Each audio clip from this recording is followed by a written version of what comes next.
Good morning, students. In our last lecture, I told you what is a formal letter. A formal letter is one written in a formal language and follows a certain format. Such letters are written for the official purposes to authorities, dignitaries, government officials, principal, colleagues, seniors, etc. And this type of letter is not written to the personal contacts, friends or family. Now, because formal letter is written for the authorities, for the official purposes, so we have to follow a certain format.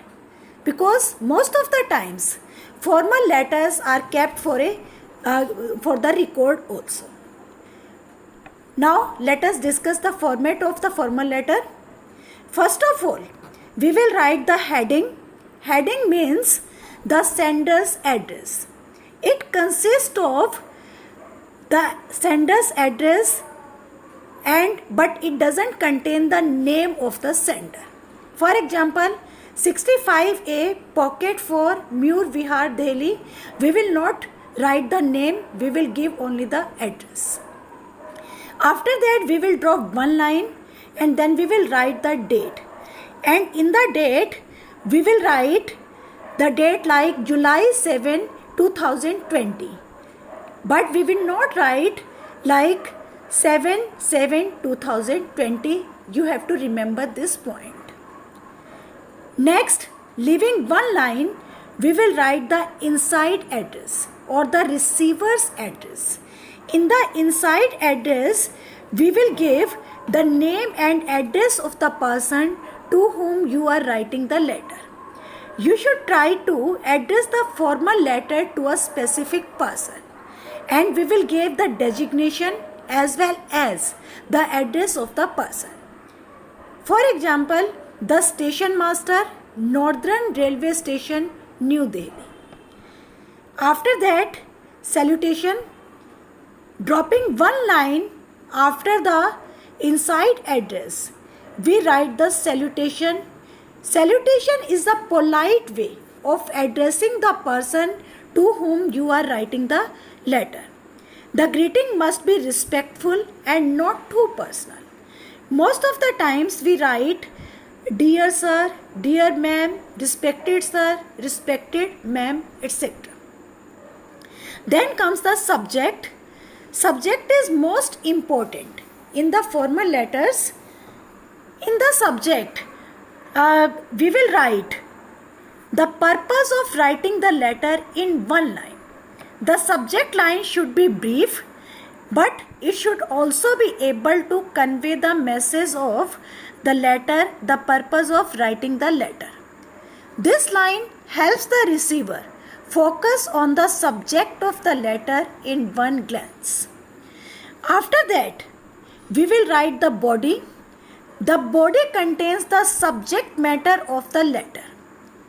Mainly it is divided into 3 paragraphs. In first paragraph, we introduce ourselves and the purpose of writing the letter in brief. In the second paragraph, we give a detailed explanation of the subject matter. All the details regarding the subject matter like when, where, why, how, etc. are provided in this paragraph. Then paragraph 3 concludes by mentioning what you expect from the authorities, what action should be taken on the part of the authorities, on the part of the reader. For example, it can be a solution to your problem, to highlight an issue in the newspaper, etc. After that comes the complimentary clause. At the end of letter, we write a complimentary clause. The complimentary clause is a polite way of taking leave of the reader. The words like yours faithfully, yours sincerely are written on the left side, dropping one line after the last line of the body. Not in our remember that in yours faithfully we will not write the apostrophe s. The spellings will be yours, but apostrophe s will not be there. After the complementary clause, we will give our signature. Here finally we will sign, and then we will write the name in the block letters beneath the signature.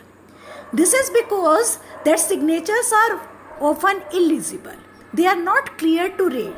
From the signatures, you cannot always find out the name of the writer of the letter. So, we give the name to tell the recipient who is sending the letter, who is writing the letter.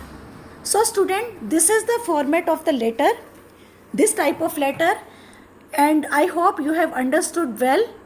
Thank you. Have a nice day.